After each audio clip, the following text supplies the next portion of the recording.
All right. Hello, hello. Welcome, everybody, to the Trino virtual meetup in the Americas. Today, we're going to be joined by our guest, Aaron Colcord, and he will be talking to us about how to build a lake house simply. And so I like the title. It was a very simple title for a very actually powerful concept. So we've talked about lake houses before when we've had folks like the tabular folks for Iceberg, as well as some of the Databricks folks on Delta Lake, and more recently some of the folks around Hootie. And so I remember it was really kind of a confusing term for me at first when I heard lake house, because I'm like, well, how is this different from a data lake? And so essentially, I mean, in my mind, kind of Lakehouse boils down to getting a lot of the things that we came to expect around data warehousing, like some data governance, the kind of ability to touch all of kind of your tables and run some sort of transactional capabilities on top of them, yet while maintaining very fast read speeds. Right, it was all about OLAP at the time. And so you're trying to reintroduce that to kind of a V2. I think Lakehouse more of like a V2 version of the data lake, or fixing all the initial problems that happened when we had from the Hadoop eras and things like that. And so technologies like Trino and Iceberg and are starting to build, storage formats and all these things. Oh, I am getting a can't hear you. Is anybody else not able to hear me? That is tuning in right now. Let's see.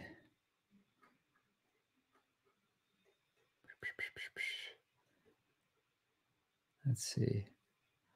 Anybody else that's tuned in right now, can you hear me? Is it so? Okay, I got it. It's okay. I can hear you fine. Can hear you loud and clear. So Harish, I unfortunately think that might be some audio thing on your end. If you can take a look in that.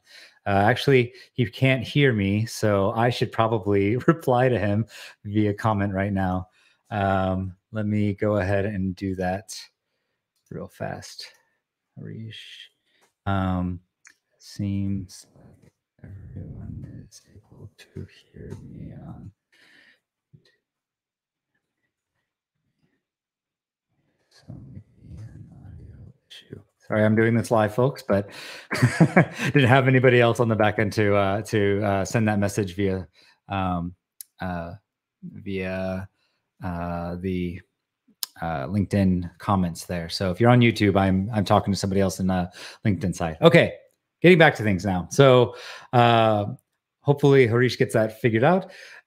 So lake houses, in essence, though, are kind of like V2 version of data lakes and things that we had gotten wrong before. And so, Trino, Iceberg are technologies that are pulling us into this new version of the data lake that is able to, kind of, handle orphan files and do all these like really cool consolidation of the data in a way that reads are just as fast as they are in a data warehouse. And yet you're still able to take advantage of a lot of the cost savings that you get from moving into kind of like these cloud storages, and you run on top of that. So in essence, lake houses are kind of the next iteration of where we're going with data lakes. And so I'm really excited to learn about that and how Trino is a part of that, and how to basically set something like that up. So today we're going to be talking about do a couple community updates as we typically do. So then I'll do a little bit of a Trino Starburst overview for those of you who are not familiar with Trino, and then my company Starburst, to kind of give you all a bit of a concept. And then we're going to just jump right into it with Aaron.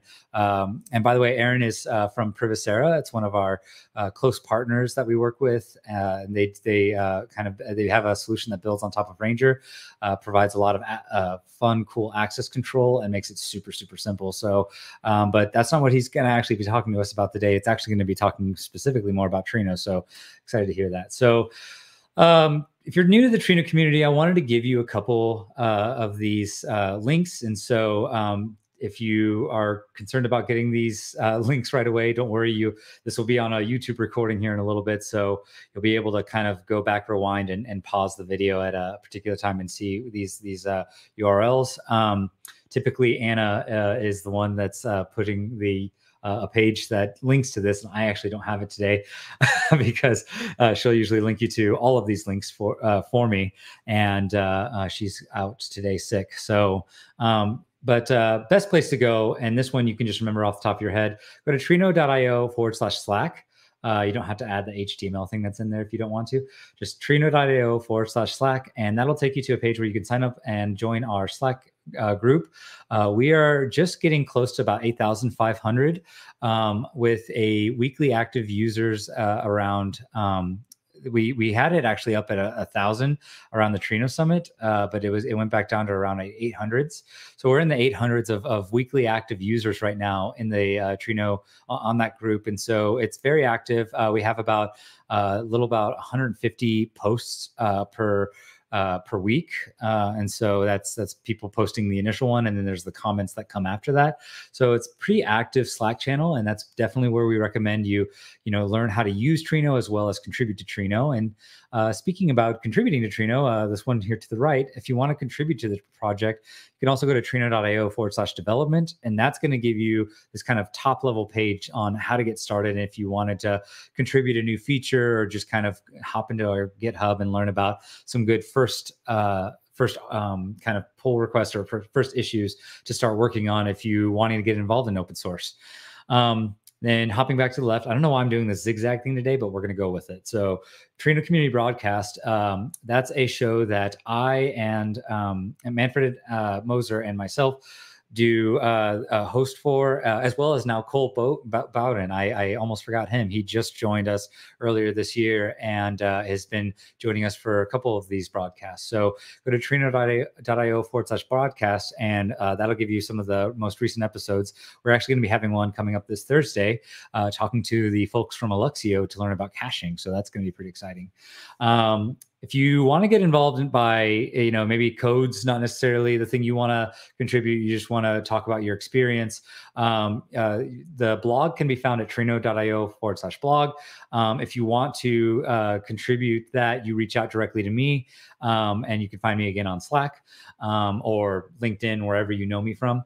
And then you can also contribute docs. That's another kind of, low barrier to entry way to kind of start, kind of providing immediate value to a lot of people. Our docs are definitely really pretty good, but it's always, there's always these kind of niche use cases where we're, we need more fuller documentation or clear documentation. So definitely take a look at some of the docs, and especially the getting good first issues on there. If you're here right now, you are at one of the Trino virtual meetups, the one in the Americas.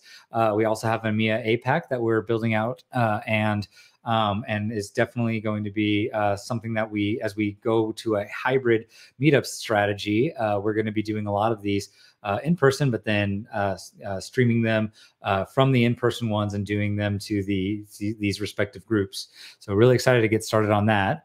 And then finally, there is a Trino forum, which the URL's not there. I need to fix that, but it's trinoforum.org. And if you go to trinoforum.org, that is one of the other areas that we want to try to take a lot of the conversations happening in Slack and make them publicly available on the forum so that you can search it through Google and things like that. All right, so that was a lot. For coming today, if you sign up at this URL, and again, I apologize. Let me see if I can actually take this. Oops. Let me take that URL, and I'm just going to paste that into the chat because this is the one that's not easy to remember. I'm going to paste that in the chat here in case anybody wants to get a shirt. So yeah, go ahead and get a shirt there.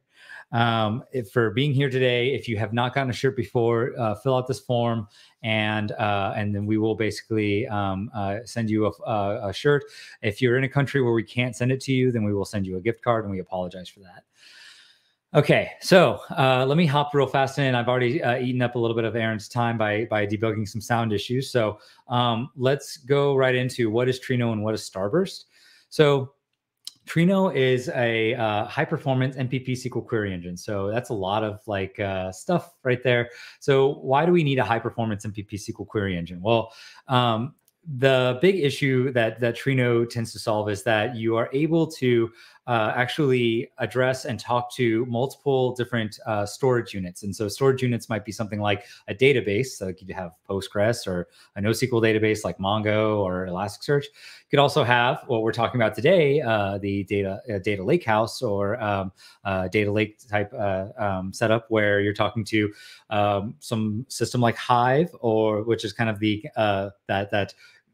data lake v1, and the data lake v2, the lakehouse stuff. We also have connectors that talk to Hootie, Delta Lake, and Iceberg. And so so I think Aaron's going to be talking to you a little bit about the Iceberg side of that today. But yeah, you're also able to connect to your data lake. You're also able to connect to other things like real-time data stores, Pinot, Druid, and ClickHouse. And so all of these different things that you're able to connect to basically enable you to run these really cool joins across these disparate systems. And you're actually running a portion of the computation in the source system based on the push downs and everything that we have enabled in each of the different connectors. But then all of the stuff that we need to continue answering the query gets pulled up into Trino, into these different distributed nodes called workers. And this is where we start getting into that SQL engine part. So you're sorry, the MPP engine part. The SQL part is more about how you're interacting with it. So the MPP aspect of it is a multiple parallel system that allows you to actually take essentially the data. First, maybe you'll split by node, so that kind of goes across distributed set of nodes, and then further at the node level, you're going to be doing intra-node parallelism, which is going to split the different problems into like maybe smaller hash buckets or different things depending on the exact query that you're running, and you can actually keep cutting the problem down into smaller and smaller units. That gets done across multi-threaded instances or on multi-threads on Trino, basically on the individual node. And so this makes it super fast. It's proven scalability at up to multi-petabyte scales. We've seen at places like Salesforce, and then the biggest thing is that it's incredibly fast in terms of the latency and turnaround, making it very initially acceptable as like an interactive query engine.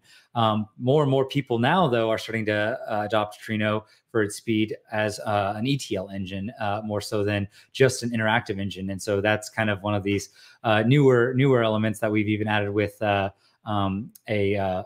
fault tolerance execution mode using various exchanges in between all of the different tasks. So that gets into a lot more of the weeds, but most importantly, Trino is able to do federated queries. It's able to do this really fast and at scale. It's community driven. It's it's run. A lot of the features that are being actively worked on are done by contributors like Netflix, was it Salesforce? I just said their name, Amazon, Starburst, and a whole truckload more of folks that are contributing different features each day. So really exciting times, and it's super scalable, and people just bringing in their own use cases and solving those use cases and bringing it to the general audience, right?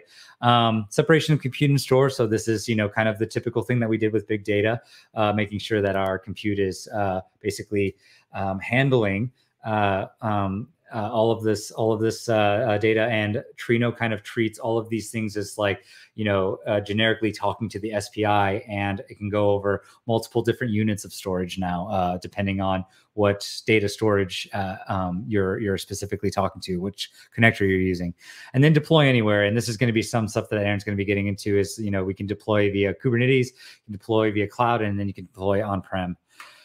So Starburst. So the company I work for, I'm a developer advocate at a company called Starburst, and we are essentially built on top of the Trino distribution, and we build two various distributions on top of that. We have a enterprise version that is essentially kind of a modified and extended version of the open source. that you can still deploy locally. You do it the similar kind of methods, the way that you deploy open source. You can also deploy the enterprise version in the same way. It just has a lot more connectors, a lot more performance, and has also buys our support along with that. Then we have the more recently released Starburst Galaxy, which is the SaaS product. And so the SaaS product is basically the button push in the cloud, and essentially everything gets pulled up. We manage the scaling for you. We manage a lot of the various deployment aspects for you, and you no longer with SEP, you're still managing the once you push the button and get everything inflated, you still have to manage making sure it stays up. Versus Galaxy is all managed by Starburst. So that is, and on top of that, we have a lot of these cool integrations, like with companies like Privacera, like where Aaron works, where we have extra security features, and we also integrated as well with a lot of other SaaS providers. DBT, well, sorry, I take it back. DBT Labs is still in progress, but that is one coming around the bend. And then and so basically, I think you get the gist. Starburst is enterprise version of Trino, and it's definitely something to look into, especially Galaxy. You can try out for free, and it's a pretty straightforward and easy way to just play with Trino without having to get too much in the weeds of deploying it. So without further ado, I don't want to take up too much more time. One last thing I did want to say before I bring Aaron on is we did just have a Trino Summit. Let me real quickly do talk about that. So if you go to Trino.io, one of the you'll see a couple of these blogs that have recently come out, and these are basically just recap summaries of all of the different talks that we had going through. And so if you go to the first top level Trino Summit 2022 recap, in fact, I'll post that one in here. We're going to, oops, I'm missing this here. We're going to post eventually all of these. Let me paste that in there, and I'm sending that via the YouTube link. We're going to eventually paste all of these, and you'll be able to go down through here, read about the overview of what happened at the Trino Summit. And in each of these, you can either click on the YouTube link, or you can click on the read more link, and that'll actually take you to all the individual blogs. And so we're still in the process of pushing out all of them, but it was an incredibly fantastic and successful summit. The talks were like freaking blew me away. It was definitely one of the best events that I've set up so far yet, and helped set up so far with the help of course, all of the marketing and events team at Starburst, and then getting help from Manfred and my other fellow DevRel advocates there. So definitely check those out. Really exciting stuff there, and has a lot of great advice for running a lot of your Trino stuff at scale. So without further ado, let's get right into the meat and potatoes.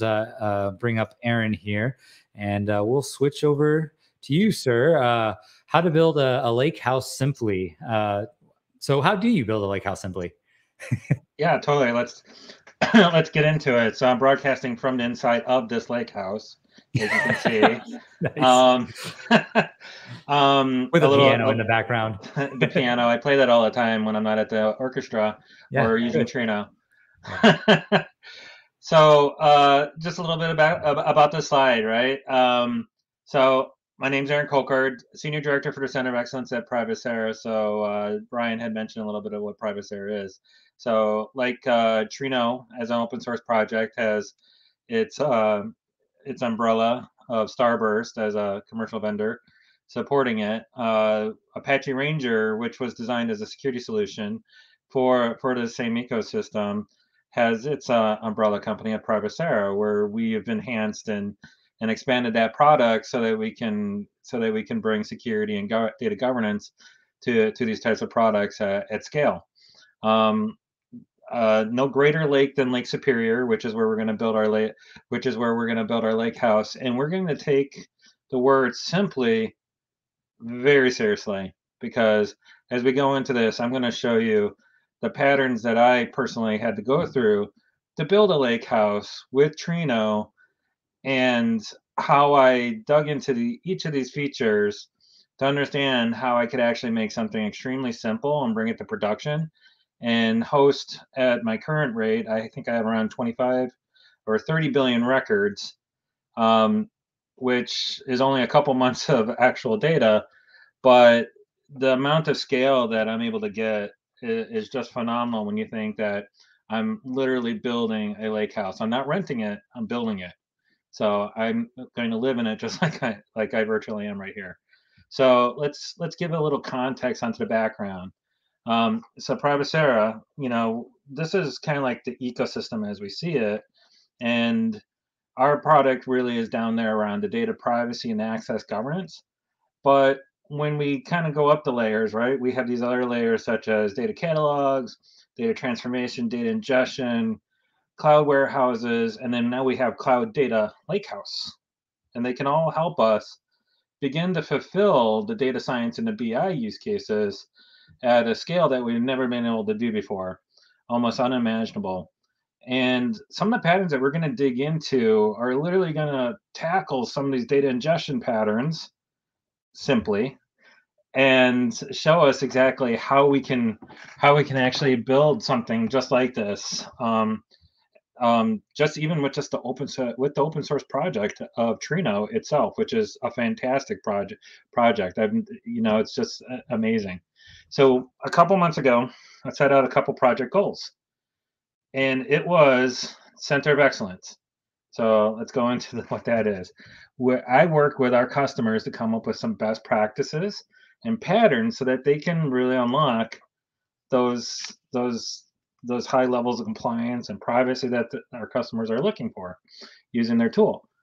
But we wanted to build an analytics program underneath it so that we could be data driven, so we could actually look out and say, what are customers doing? How do we understand the product, right?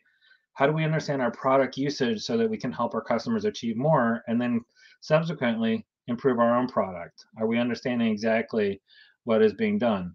So we want to make sure that we're bringing together some of these best practices, but more importantly, right? What has been the common thing for us to do in the last couple of years with our programs is we eat our own dog food. What we're building, what we're creating, we're also using it to solve our own problems. And I wanted to make sure that we're building a data stack just like our customers are doing. How are they bringing things together and how are they integrating? I also wanted to understand exactly how to do things with an open standards approach. So what that meant to me was look to open source first, see what I can do. But when I think about what my first sentence simply, I don't have a lot of resources. There's been me and maybe one other person helping me. So all I had to achieve with a very small team being very clever.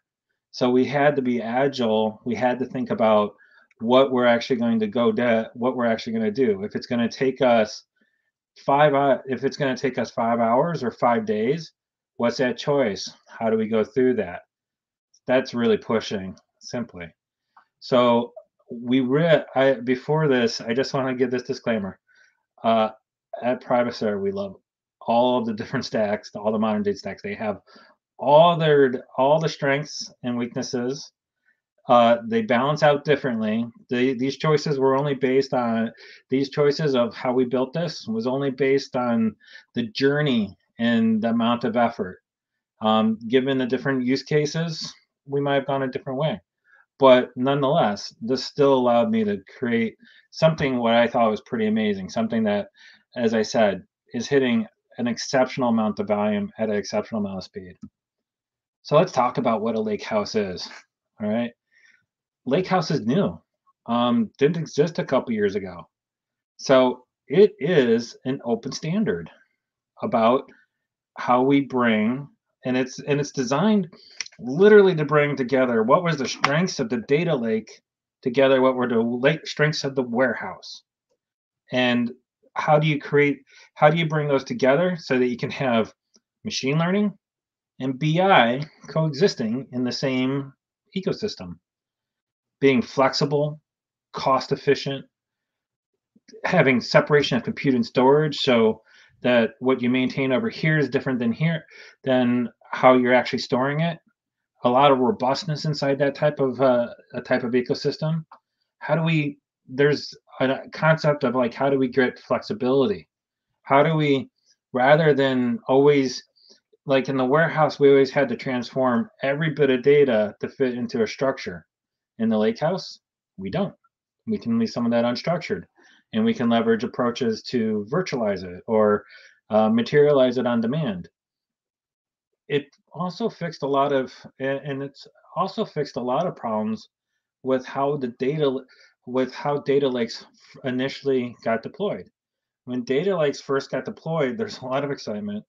We started putting data onto the data lake, and then subsequently couldn't sometimes find that data, and they gave it the nickname of the data swamp because we had the data out there, and it might have been transformed, it might not have been transformed. We didn't have the metadata. We didn't really have any governance over it.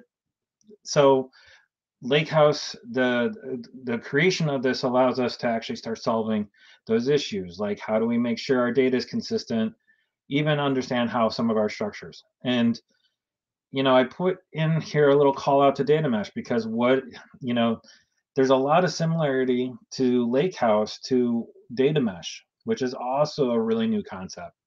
And I would say like probably the key difference is Lakehouse can be open, sometimes up to a certain layer, whereas data mesh is usually trying to chase the openness to every single layer.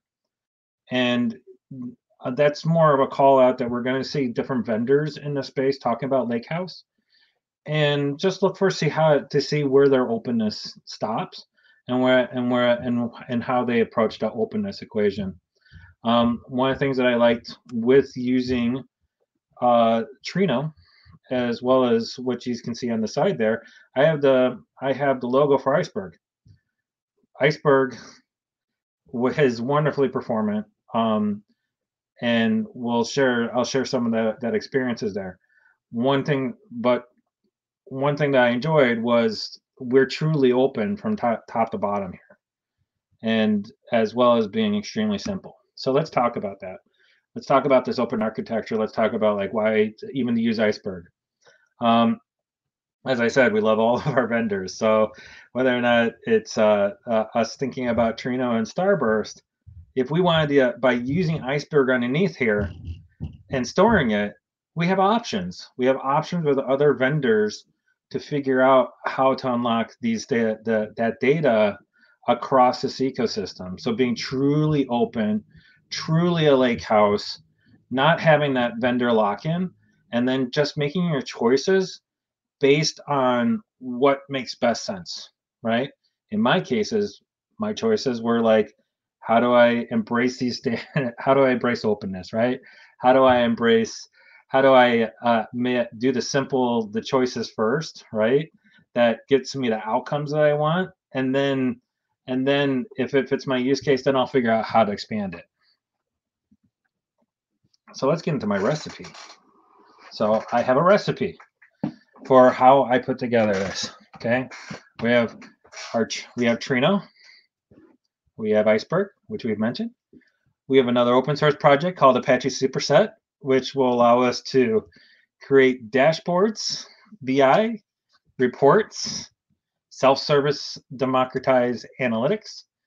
We'll use Dagster to coordinate our orchestration. We won't show that in action today, but maybe you might find me showing that in another spot. That allows me to bring together the entire orchestration of the system. Other components, shopping list, right? So the shopping list reflects the things that aren't open source that I might have to pay for, still pretty affordable. Amazon's EKS, Elastic Kubernetes Services.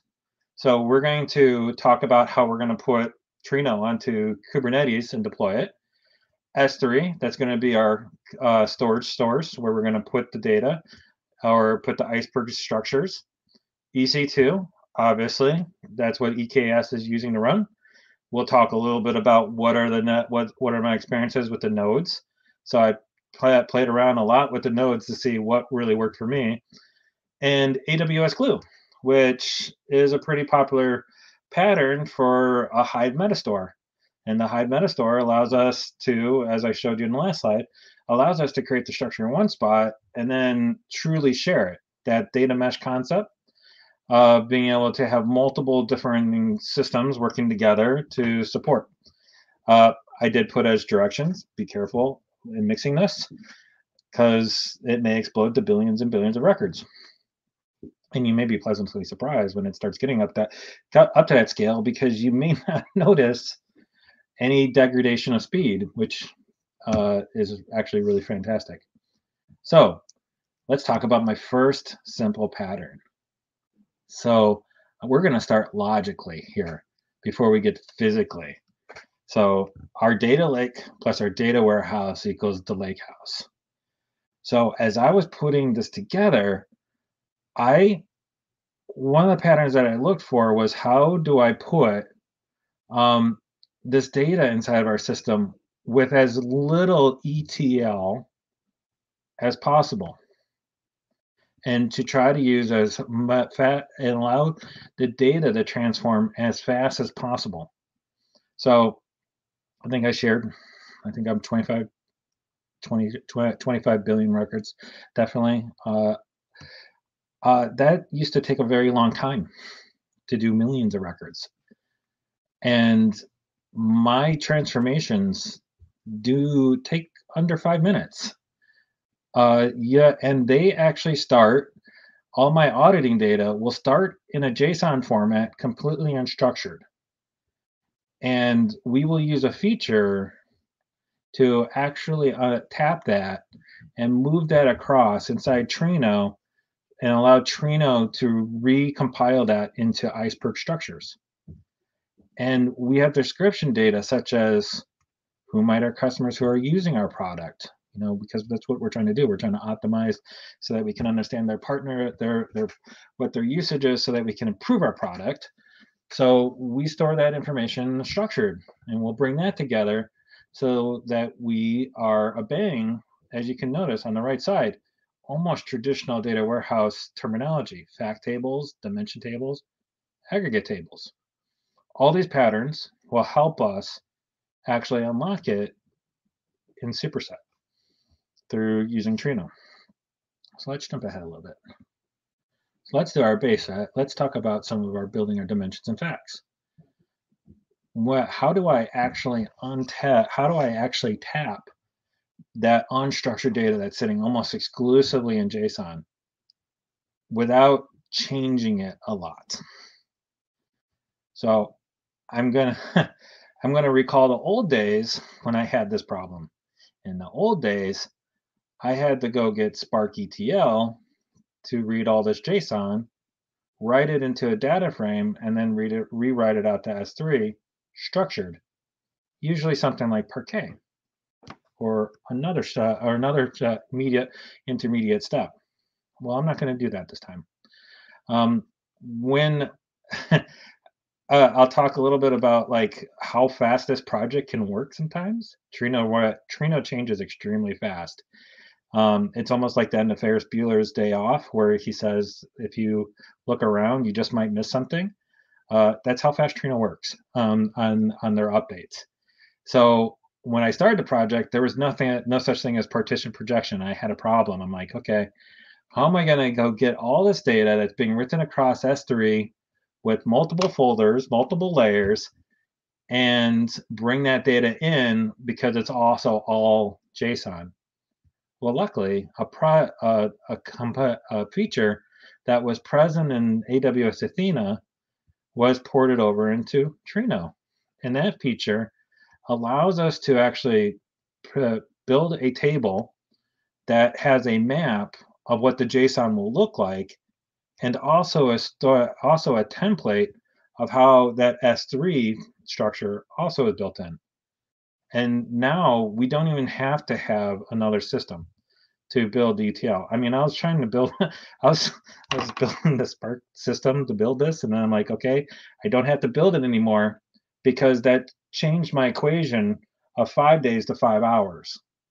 Literally eliminated it.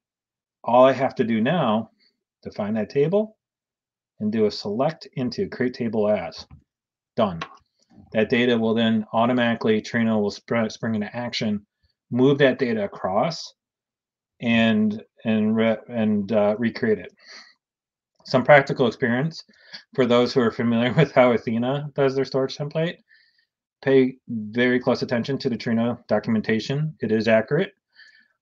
Just read it, and it will guide you to the right way of building that table. I would show an example, but I figured I'd be getting too much into the weeds. The other aspect, how did I go get those dimensions? How did I get those data aspects? Well, the beautiful thing about Trino is the federation capability, the ability for us just to connect to that data source in place and then to connect it. So that's what we did. We created the connection to the database, and then we pulled that data in through the federated compute through federated queries and did the transformation in place. All of this while also providing ACID transaction. So recalling patterns that may only be made a year in the past, it used to be almost impossible just to use SQL on these types of systems because you had to understand the partitioning itself, how the table was physically laid out, how the parquet was actually laid out. But now with Apache Iceberg, it's building it into parquet. It's also giving us the optimization and vacuum commands to re-optimize and keep it in action. It's also giving us the snapshot capability, but it's more importantly giving us the ACID transaction capabilities. And even cooler, as I said, if you look around and you wait just a little bit, you might get a new feature extremely fast. In those couple months, merge got added as a SQL syntax, which allowed us to actually write dimension or SCD, slowly changing dimension type 2 structures extremely simply. Just one single SQL syntax. Now the next phase of how I made this also extremely simple was I began to realize I don't actually have to write a lot of ETL. That actually made it fun for me writing Python-based orchestrations inside Dagster, which were very similar to how we write them in Airflow, because all of a sudden I was beginning to write SQL again because it was faster and easier because the syntax was easier. So I started when we wanted to build aggregate tables. Now, why did we build aggregate tables? Well, aggregate tables allow us to skip going back through every single one of those records and to focus in on the metrics. So at this point, we can start defining metrics of what we want to see inside the end reports. And we'll build the aggregate tables to help accelerate those metrics. Very typical warehouse pattern, building aggregate tables. Now, I'm going to note, configured exchange manager. What does that mean? So another cool feature that showed up in the last couple of months was Trino added the exchange manager or robust query handling. So now we could run queries that were handling an exceptional amount of data. And if they failed, we could configure the amount of robustness that we wanted in the query. We could say we didn't want anything at all, just fail if you find a problem. That used to be the default behavior of Trino. We could now say if the query fails, retry the query. Or we could also tell it when you break that query apart into tasks, just that task that failed, rerun that. So configuring the task manager, we configured the task manager, configured it for the task, so that as we run it, if it fails at the task level, we get it automatically rerunning and recovering without suffering a lot of slowdowns. That's really important when we're using Kubernetes, because the Kubernetes is going to be handling the pod management. Usually, almost reliably, the system was going to be very high amount of uptime, but you never know what could happen, right? You can hit any type of exception. There could be, scheduling problems. If I'm not going to get into it, but we started using spot instances. So, when the spot instances go away, we wanted to be able to recover extremely reliably without being interrupted. So with the aggregate tables, this was also another simple pattern. Okay, let's avoid ETL. Let's not build a big orchestration process. So aggregate tables in the past, by building them, you'd materialize them and you'd rewrite the data into the structure. And if you had any problems, such as the data was late or you had to update some of the data, then you would inevitably have to go back, delete that data, ask the ETL system or orchestration system to start at a certain day and backfill or rerun that process. Well, let's avoid that. Let's use some features inside Trino to avoid that. So what we do is we actually take our data structures, we just create a simple view for the daily level. And this is the one that actually has the joins to the dimensions. So you now have your fact tables that are containing activity joined to your dimensions with a very simple view.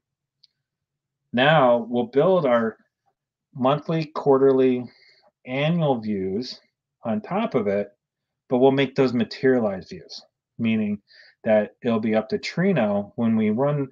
We'll now add the refresh materialized view to the end of our orchestration jobs so that after we ask the system to convert the JSON into an Iceberg table and to convert the dimension tables into a slowly changing dimension, now we'll just we'll just do the refresh of the materialized views, and it will rebuild the aggregate structures. And then we'll use Superset to go against the aggregate structure because we'll get metrics.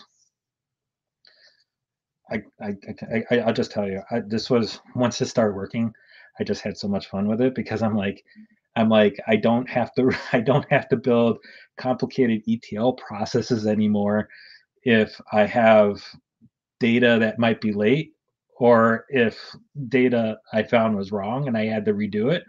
All I had to do was just go back and change joins or change the syntax of the SQL and rerun the refresh jobs.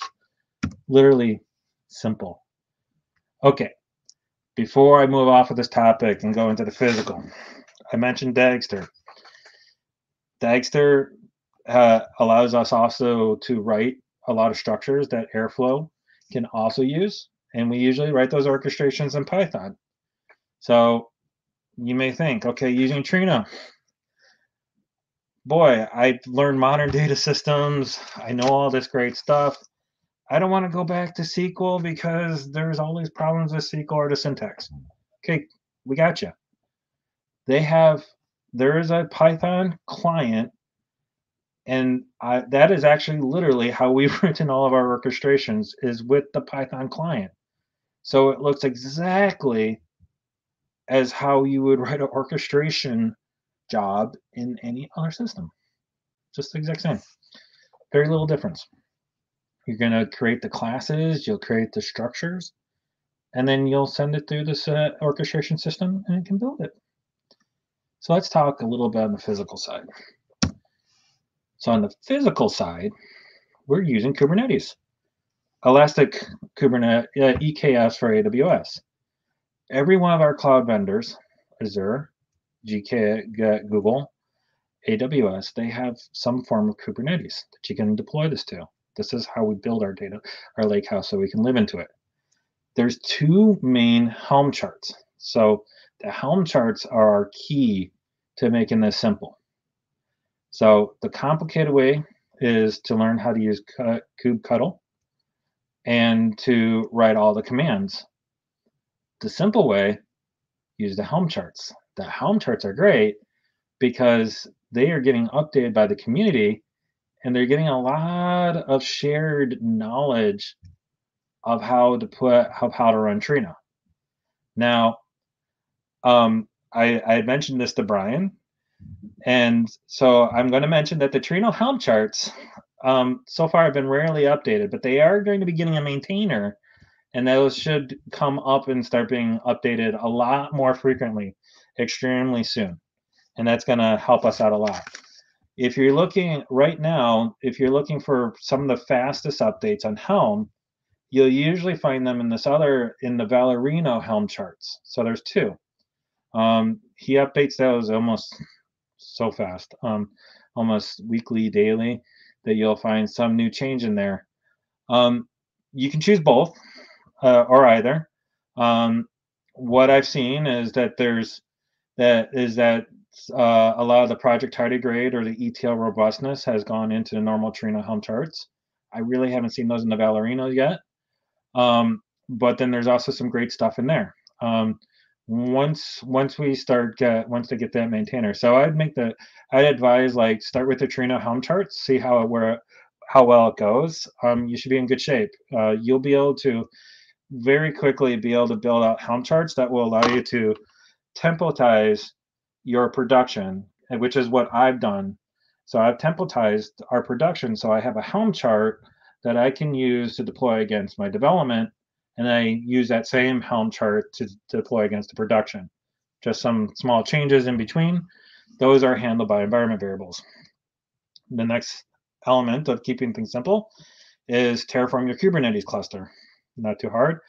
You'll standardize some of your security for your Kubernetes, for your EKS, and then you configure your node groups and your affinity.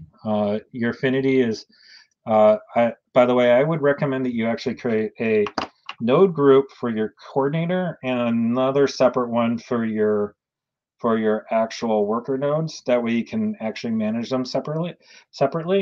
Typically, your nodes are going to be about the same or have the same amount of resources, but what you'll find is the ability for you to customize how, like, for example, spot instances could be customized on your worker node group to allow you to use spot instances there, and then to use a constantly available node for your coordinator.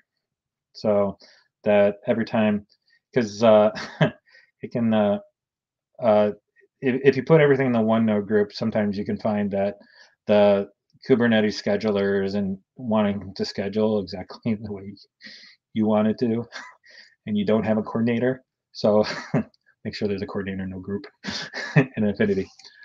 More on the physical side of implementation, keeping it simple. I just wanted to share this experience. I put the equation at the bottom. There are a lot of articles out there on resource management for Trino. There's a really great video on the Trino YouTube channel that you can find. I'm going to give you that entire presentation right now. Interesting.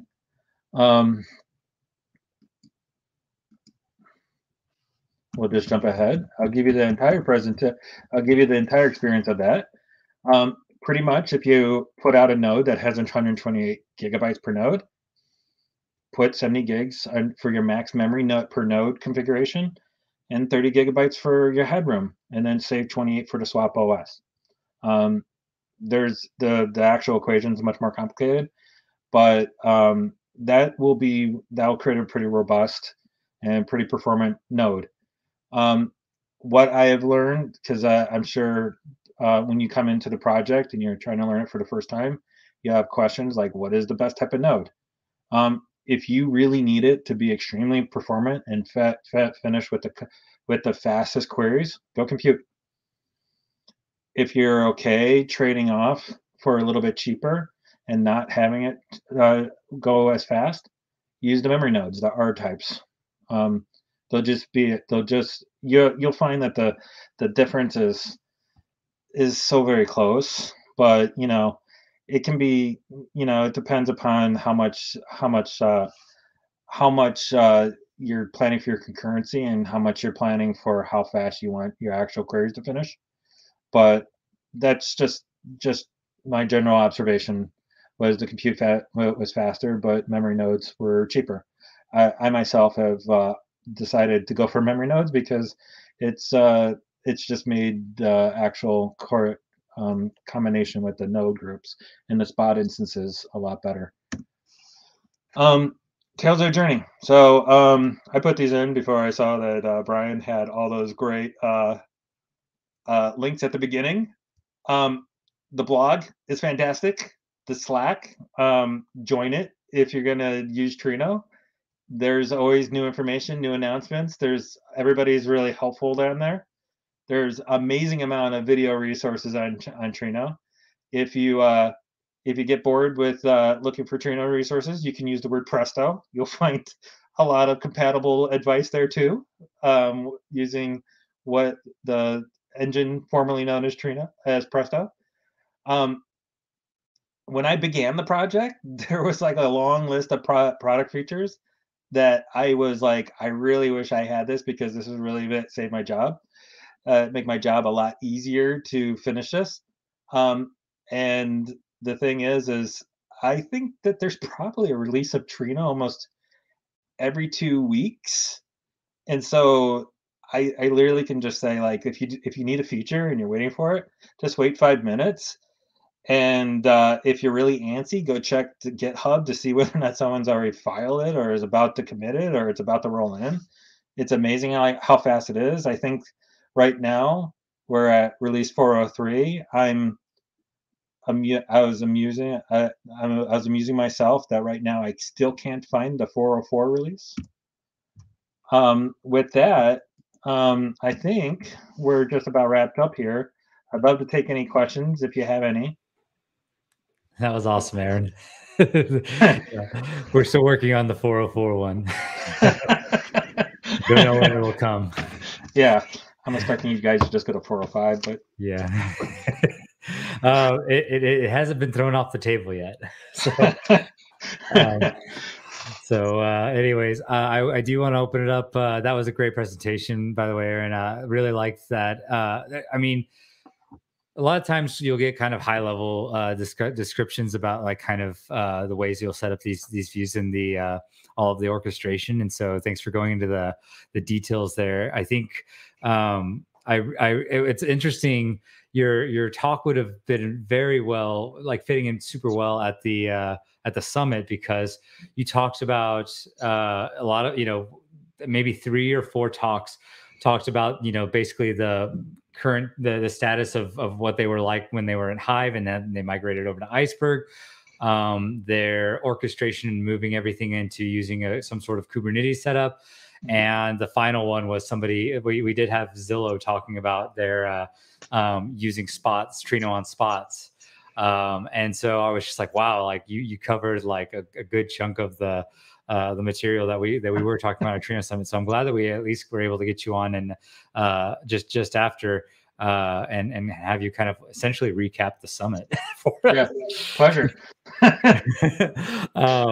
Yeah. So one thing I wanted to say about, when you're talking about looking back on the GitHub pull requests and things like that. So me, Manfred, and Cole right now, if you've ever contributed to Trino and you maybe got a PR that was a little stale, we've been going through the backlogs right now and basically, checking to see if people are still actively like working on something, kind of apologizing if their stuff fell through the cracks. And we're now actively like making sure that things don't fall in the crack moving forward. We've picked up a lot of the backlog of basically abandoned tasks, either on one side or the other, like maintainer didn't get back to it and everybody just forgot about it, or the people themselves didn't reply to the maintainer, and then we were just kind of closing things. So what you see now, we got it from like 600 something in the PRs. We're now under 300. And so, and we didn't want to just go the stale bot route. We wanted to actually have humans go through and make sure. And we've actually picked up a lot of cool features along the way of doing this backlog slush through. So, so you may see us responding, but I wanted to say all of that to say that there's not a lot to look through now when you're trying to figure out, well, what are people actively working on? And that's one of the big points of why we did this, is like, we wanted it to make it very simple. Like and ideally we want to get it down to where it's close to around 200 PRs. Now, granted, if it naturally we are over, actively over 200 PRs at a time, that's fine. but we want it to be as thin as possible so that you actually see a good representation of the work that's actually being done today to run through the PR. So if you saw the PRs going down, that's why. If you had a PR in there and we reached out and eventually closed your PR, you can feel free to open it back up. By the way, it's just we're just trying to basically have a solid representation of that. So that being said, we are escalating things, like we're making sure the developer experience, whether you're using or developing for Trino, we want to make that experience like super good. So reach out to me if you have had a strange experience like that, including the Helm chart experience that you mentioned, Aaron. Like that's stuff that we hear, we do hear, and we see you, and we're trying to do a better job at communicating when we're working on those things. And so now I'll say it again, we are actively trying to get a maintainer in to see about, somebody kind of more owning and somebody who has a better understanding of Kubernetes. Let's just say that. What we don't want to do is just haphazardly merge things into an official Helm repo, and then, it messes up the setup when people start to upgrade. So that's why we're being very calm and calculated, and people are thinking, well, have you abandoned the Helm chart? And that's not the case. We just want to make sure that we're not introducing any bugs and make sure that we're very thoughtful around it. So, yeah, in the time being, we will eventually squash that, but it'll just give us some months. It's and I think that'll get squashed here shortly. I haven't seen any questions come through, Aaron. I do think that gets us to just maybe we'll wait another minute before we totally hop off. But we had a decent amount of people watching and listening. I guess your presentation was very clear. Yeah, awesome. Cool. So is there any upgrades that you're trying to get going on your dog food cluster right now? Or are you trying to integrate anything extra to this? No. Well, right now I think I'm just refining around the Kubernetes environment variables. Something that's just very straight and direct on that one. I think the advice that I was trying to clue in around using Terraform for your Kubernetes was I found that it makes configuration of IAM roles in Trino much simpler if you actually understood how you actually were implementing your security on your node groups through Terraform. Yeah. Because otherwise, EKS by default will create differing roles and users on those groups that then you have to kind of like fuss around and figure out later. It might be something to do some tutorials around later too, because I know that's especially something that like anybody, it's one thing to get Trino up and running, but then adding in the extra pieces, which I thought EKS could handle, or sorry, EKS CTL handles. You can manage some of that in there, but I know it's not a full-fledged. It's not a full-fledged tool. I don't know if it's like more of a toy than anything. I use it as a toy because I like to get people up and running on EKS using that thing. But yeah, Terraform is much more production ready, I would say. And it also works on other things outside of AWS if that hits your fancy. So cool. We did get a question. Where can we find out more about the partition projection in Trino? So that's more to me. I know this. Do you have an answer for that, Aaron? I will tell you that you will find it in the documentation. All you have to do is search for it. What I found, this is just my practical advice. So what I found was it's documented. At first, when it got documented, I was like, "What the heck?" Because it just like you just kind of, I couldn't wrap my head around it. Like where the projection was. Just follow exactly how they documented it. It's very straight and direct. So try it out that way. If not, I'm sure reach out onto the Slack channel, and I can always post even an example because that's where I was looking for it originally. Nice. All right, thanks, Greg, for that question. Yeah, thanks. With that, we're at the top of the hour. So thanks again for joining us, Aaron. And here, I'll put up my little thank you slide. Do give us a star at github.com/TrinoDB/Trino, and follow us on Twitter at TrinoDB. If Twitter's still around next week, who knows? So great. Thanks again. And I will see you all next month.